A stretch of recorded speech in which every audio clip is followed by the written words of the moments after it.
invasión rusa a Ucrania a sangre y fuego puso en riesgo la vida de cientos de ecuatorianos que residían en el territorio que hoy Rusia bombardea. El Ministerio de Relaciones Exteriores de nuestro país ha tomado acciones y un primer grupo de ecuatorianos llegó ya a nuestro país y estamos esperando a que llegue un segundo grupo. Vamos a dialogar ahora con Juan Carlos Holguín, canciller de la República, porque el problema parecería que está todavía lejos de ser solucionado. Ministro, buenos días. Bienvenido a Contacto Directo. Buenos días, Lenin. Un saludo a todos los televidentes. Efectivamente, un problema que parece que sigue su escalada y que preocupa mucho al Ecuador, puesto que este ataque de Rusia a Ucrania que nosotros hemos condenado, lo hemos hecho así porque Ecuador es un afectado directo por la cantidad de estudiantes que tenemos en Ucrania, que fueron afectados de este ataque, pero también de los que tenemos en Rusia y por los que estamos muy preocupados. Ya llegó un primer grupo de ecuatorianos. ¿Cómo están ellos? ¿Bien? ¿Ha habido alguna novedad? Llega a las 11 de la mañana el primer grupo del vuelo humanitario de Ecuador. Llega a las 11 de la mañana aproximadamente, 248 pasajeros. A México llegaron ayer los primeros 7 que salieron desde Rumania.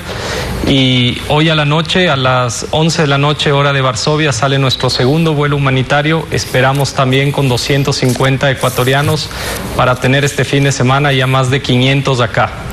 Llegan 248, pero se dijo que venían 350. ¿Qué pasó? Tuvimos que hacer un cambio operacional en la situación de guerra. Decidimos evacuar primero a quienes estaban en Eslovaquia y en Hungría. Movimos a los ecuatorianos que se encontraban en Bratislava para que lleguen a Budapest. Eso subió el número de pasajeros que debían embarcarse en Budapest.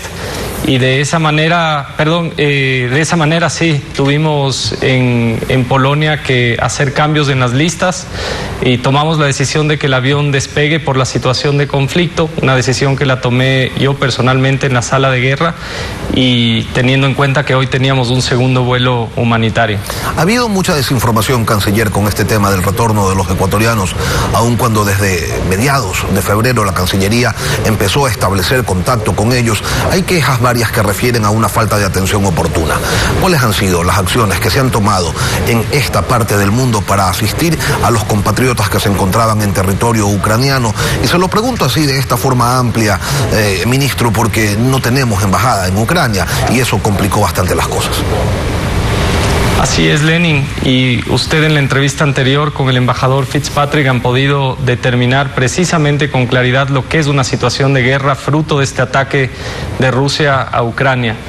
Y estamos en una guerra que genera un punto de inflexión en la historia. Más de 1 millón de refugiados que han salido hasta ayer desde Ucrania, especialmente hacia Polonia. Ecuador cerró su embajada en el año 2014 en Polonia para abrir otras como en Irán, Bielorrusia. No me voy a referir a esas decisiones diplomáticas, pero también hay un punto de inflexión en un crecimiento inusual de estudiantes a Ucrania o a Rusia a partir del año 2016. Cuando llegué yo a la Cancillería en la primera semana de enero y pregunté cuántos estudiantes teníamos en Ucrania, había un primer registro de menos de 100.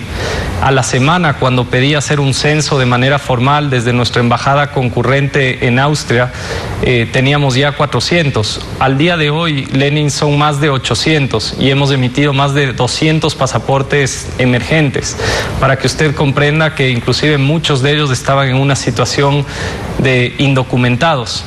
Hemos tratado de manejar esta crisis desde Ecuador. Es lo que no se ha comprendido muchas veces, que en una situación de guerra con un país afectado directamente como Ecuador, sin embajadas en la frontera, tuvimos que emplear un mecanismo de enviar personal de carrera para que esté en esas fronteras, tanto en Rumania, en Hungría, a través de nuestra embajada, Ministro, que estén en Varsovia, nuestro propio viceministro de Relaciones Exteriores, y así empezar el proceso de evacuación en medio de un conflicto con 1 millón de refugiados. ¿Y se ha iniciado ya algún tipo de investigación para determinar cuál es el motivo de este incremento inusual, como usted lo califica, de estudiantes ecuatorianos en Ucrania y determinar si es que existe algo irregular en medio de ello?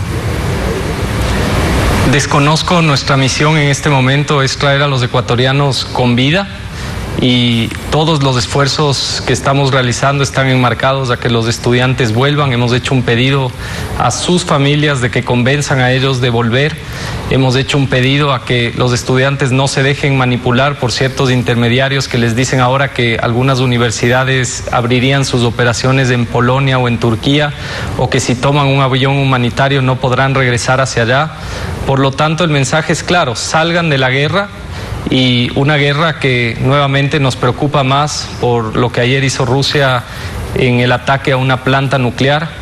Y Ecuador ha tomado una posición por la libertad, por la democracia, por los derechos fundamentales del derecho internacional, y esa va a ser la posición del Ecuador, como la manifestó nuestro embajador ante Naciones Unidas anteayer en una resolución histórica de la ONU. Y está bien que atiendan lo prioritario: primero sacarlos de la guerra, alejarlos de ese riesgo, pero no se olviden de investigar y determinar el origen de aquello inusual para que no se termine convirtiendo en norma y la impunidad no siga campeando alrededor de los ecuatorianos y sus asuntos. Y vamos detallando algunas cosas, ministro. Finalmente, ¿cuántos ecuatorianos van a retornar al país y cuántos han decidido quedarse? Cada día la lista crece de ecuatorianos en Ucrania. Como mencionaba antes, al día de hoy tenemos ya más de 850 por la cantidad de pasaportes que se nos solicitan de manera emergente. Esperamos que regresen la mayoría de ellos. Ya hay quienes han decidido quedarse allá. Ya hay quienes tomaron la decisión de firmar una declaración descargando al Estado y bajo su propia responsabilidad, sus derechos y su libertad. Decenas de ellos, Lenin, decenas. Ok, queda bastante claro entonces. Canciller, Samantha Mora tiene también algunas preguntas para usted. Adelante, Sam. Gracias, Lenin. Canciller, ¿cómo está? Buenos días. De los ecuatorianos que retornan acá a nuestro país a las 11 de la mañana que está previsto, ¿todos son estudiantes? La mayoría de ellos son estudiantes. ¿Y en cuántos vuelos más vendrán los que faltan por llegar? Tenemos el segundo vuelo humanitario el día de hoy, y de aquí empieza un proceso de tratar de que todos los ecuatorianos que quedan en Ucrania se condensen sobre todo en Hungría, donde sí tenemos una embajada y nos es más fácil operar con tranquilidad para poder ojalá llenar un siguiente vuelo para tener por lo menos 750 ecuatorianos acá. Caso contrario, nosotros de todas maneras trabajamos con las cancillerías de la región para tener una coordinación en los vuelos humanitarios de distintos países. El día de ayer, como mencionaba antes, salió el vuelo de México desde Rumania, que nos ayudó a traer a 7 ecuatorianos que ya están en México en este momento y llegan mañana al Ecuador, y eso lo estamos coordinando también con Brasil para su vuelo humanitario la próxima semana, con otros países que tendrán esta posibilidad, o Ecuador haciendo una logística 1 a 1 para que todos los ciudadanos puedan salir. Hay que aclarar que nosotros pedimos con prudencia desde el mes de enero que salgan todos por sus propios medios. Ellos llegaron por sus propios medios. Y no solamente que solo salieron 40 personas, sino que hubo intermediarios que salieron aquí irresponsablemente en los medios de comunicación a decir que no pasaba nada allá, que era generar pánico. Y claro, hoy nos damos cuenta que ellos tenían un negocio de llevar estudiantes hacia allá. Tendrán en sus conciencias la responsabilidad de lo que ha sucedido, pero nosotros así mismo el día de hoy volvemos a mencionar a quienes están en Rusia que por sus propios medios tomen las decisiones correctas de salir. Quienes quieran viajar a Rusia no lo hagan. Nosotros estamos muy preocupados por la escalada de violencia en este conflicto. Y queremos que todos estén a salvo. ¿Hay asistencia económica para los ecuatorianos en zonas de conflicto? Nosotros hemos corrido con gastos de albergues, refugios, en la gran mayoría de casos. Hay que entender que muchos de los que vienen hoy es fruto de una salida de los estudiantes y del esfuerzo de sus familias. Más allá de que nosotros hemos puesto a disposición un vuelo, este retorno es de ellos. Y por eso, como funcionarios públicos, solo hemos tratado de hacer nuestra labor de responsabilidad de traerles a ellos con vida. Y con eso se cierran los vuelos humanitarios. Se lo pregunto porque no sería raro que si las cosas se ponen peor en Ucrania, luego haya ecuatorianos que soliciten que los traigan. Tenemos que entender que Ecuador ya ha hecho su gestión de evacuación y lo seguirá haciendo en los próximos días.